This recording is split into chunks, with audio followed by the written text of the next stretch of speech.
The DRC has urged top European football clubs, Arsenal, Paris Saint-Germain and Bayern Munich, to end their blood-stained sponsorship agreements with Rwanda amid the worsening humanitarian crisis in the eastern part of the country. Kinshasa has accused Kigali of being directly responsible for the miseries in Goma that has been under the control of the M23 rebels since last week. While the football clubs are yet to respond to Kinshasa's plea, criticism has grown over Rwanda's strategy to hide its abysmal track record on human rights by investing in sports.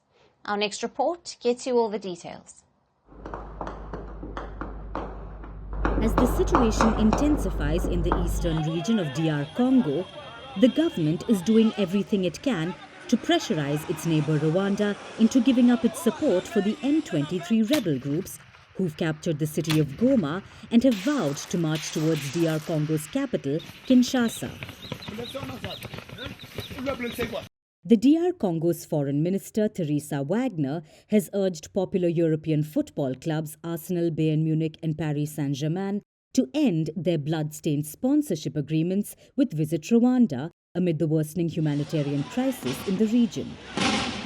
In a letter to the clubs, Wagner has questioned the morality of their sponsorship deals, citing a UN report that suggested there were 4,000 Rwandan troops active in the DR Congo's territory.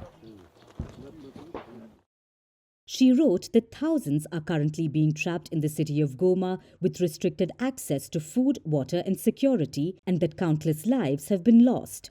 She added that the club sponsor, Visit Rwanda, was directly responsible for this misery.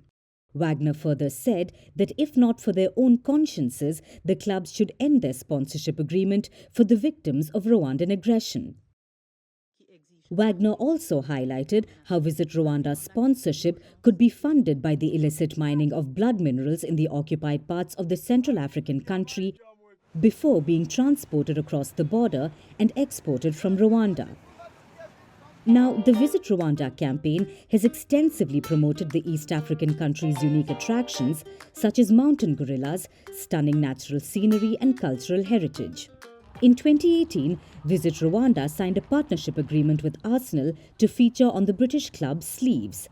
The deal was restructured in 2021 and is now reportedly worth more than $12 million per year. Meanwhile, Visit Rwanda has been a sponsor of Paris Saint-Germain or PSG since 2019 and signed a 5-year football development and tourism promotion partnership with German football club Bayern Munich in 2023. These football club partnerships have helped Rwanda's tourism industry grow by increasing the country's visibility and attracting more visitors over the years. However, Rwanda's government has been accused of investing too much in sports to enhance its global image, a strategy labelled by critics as sports washing. Recently, Rwanda's President Paul Kagame announced a bid to stage a Formula One race in the East African country. This has led rights groups to accuse Kigali of hiding its abysmal track record on human rights. Kigali has dismissed such accusations of sports washing.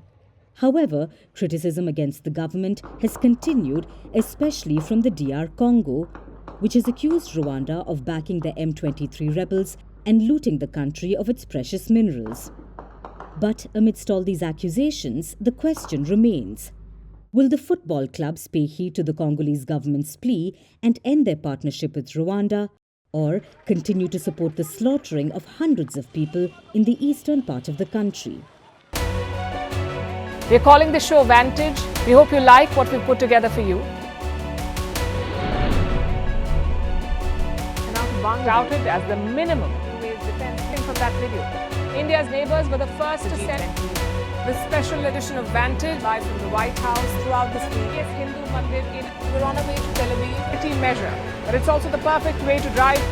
I don't think that Prime Minister of Bhutan, Sherin Tagwe. Welcome to 60% of the world's office. Prime Minister Modi did the iron. We were actually How are you doing? How do you like? It's been 1 year since that meeting. Iron bars separate you from the outside. Out the vote efforts. Trump had, it says, and at $4.3 trillion.